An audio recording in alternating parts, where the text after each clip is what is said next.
I previously made a video explaining about a gravity-controlled stroke. I want to go into that in a little bit more depth. 500 or so years ago, Galileo Galilei, while sitting in a cathedral, observed the chandelier swaying above his head. The only thing that would have been influencing that chandelier would have been the wind blowing through the cathedral and gravity. And what he noticed was that the size of the arc was independent to the period of oscillation. Now, what does that mean in terms of our putting stroke? Whether we have a short putting stroke or whether we have a large putting stroke, the time it takes to go from behind the golf ball to completing our backswing, back to the golf ball to impact should never change. The tempo remains the same. Using the ball and string, I know that if I swing up to horizontal, keeping the string under tension, and I let go of the golf ball, it's going to swing down and it is going to be pulled downwards by gravity, accelerating it at a constant rate until it reaches the lowest point of the arc. At this point, it will reach the low point. Gravity cannot influence it anymore. It can't pull it any lower. So it will reach its maximum velocity, but zero acceleration or deceleration. From that point on, as the ball swings upwards, gravity is going to be pulling it downwards and it'll be slowing it down, decelerating it. And from horizontal, with just a little bit of friction and trying to release it with minimal input from myself, it doesn't reach horizontal on the way forwards. Now there's very little wind blowing through the apartment, so there's only a little bit of friction between my finger and thumb, a little bit of friction between my finger and thumb here, and air resistance. Yet it doesn't reach horizontal on the forward swing. But that swing is now controlled by gravity. Isaac Newton discovered that it's a constant force, it never changes, and it's always pulling down at the same rate, 32.17 feet per second, 9.8 meters per second squared. So if we can use gravity as a constant force to control the tempo of our putting stroke, we have a better chance of controlling the putter itself and therefore the distance control that we have or need on the putting green. There are a couple of different things that we can use. We have an old school metronome, and we want to try and match up the metronome with the swing of the arc of the ball. We could use an electronic one, which is going to do the same thing.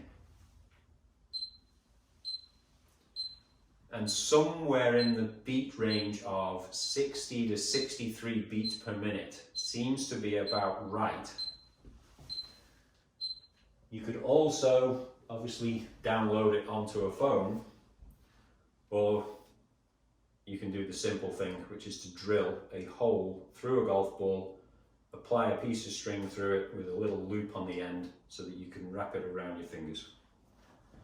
If you place the string down the back of the grip, taking hold of the grip with the string inside your fingers, we start the putting stroke with a little bit of a forward movement just to get a bit of momentum.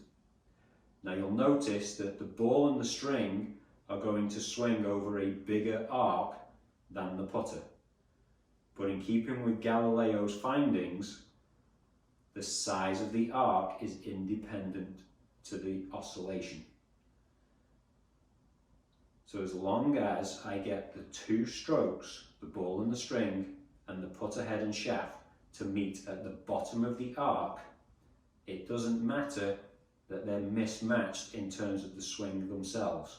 My putting stroke is now not being controlled by me, but is being dictated to me by the force of gravity. And if I can now incorporate that into a putting stroke, I have a much better chance of controlling the distance that I want to hit the golf ball. One of the easiest ways to transfer that knowledge to my brain when I get over the golf ball would be to try and count the period of oscillation. So I get my setup position, and then I'm going to literally bounce the club. I won't do it quite this severely normally, but I would count it out and go 1, 2, 3, 4, 5. And 4 would be my backswing, 5 would be the moment that I want to actually strike the ball at impact. And if I can match up that with the tempo of the metronome, which is going to be the same as it would be the tempo of the ball and the string, 1, 2, 3, 4, 5, I'm going to have a longer backswing, shorter follow through, and it's going to be controlled by gravity. If you match that up too, you're going to be more consistent and more controlled with your putting strokes.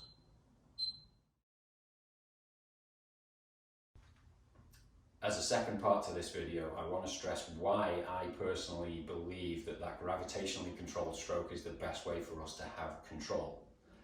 Over the years, I've heard a lot of coaches talk about having a matchup between the backswing and the follow through, or even going short to long and accelerating through impact. My issue with that is that it's an inconsistent way for the body to become involved in the stroke. The simplest way to explain that would be to have you get a piece of paper and a pen and sign your name 10 times.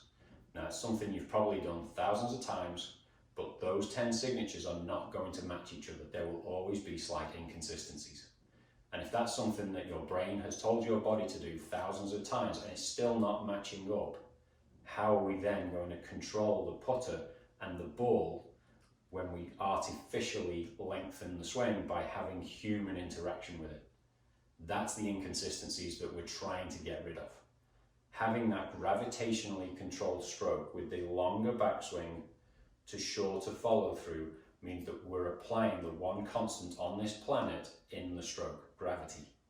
Now, with a little bit of friction here and a little bit of air resistance, we can clearly see the putter doesn't reach horizontal.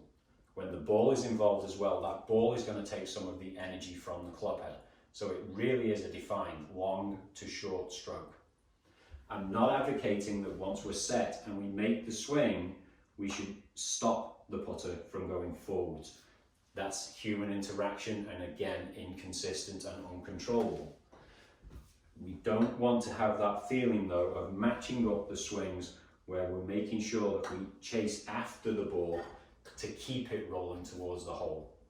On a previous video, I talked about practice drills on how you can gain control over the stroke from different distances by putting tee pegs out at 3 feet or 6 feet intervals.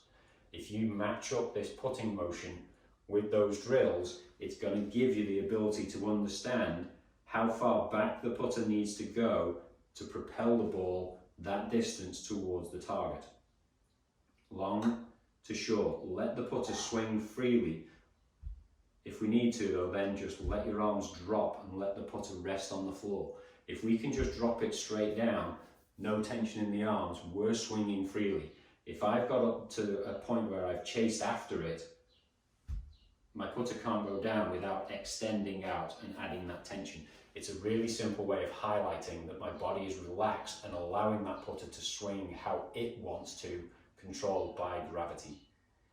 Practice it, build it into your routine. It will help you to hold your putts and control your distances.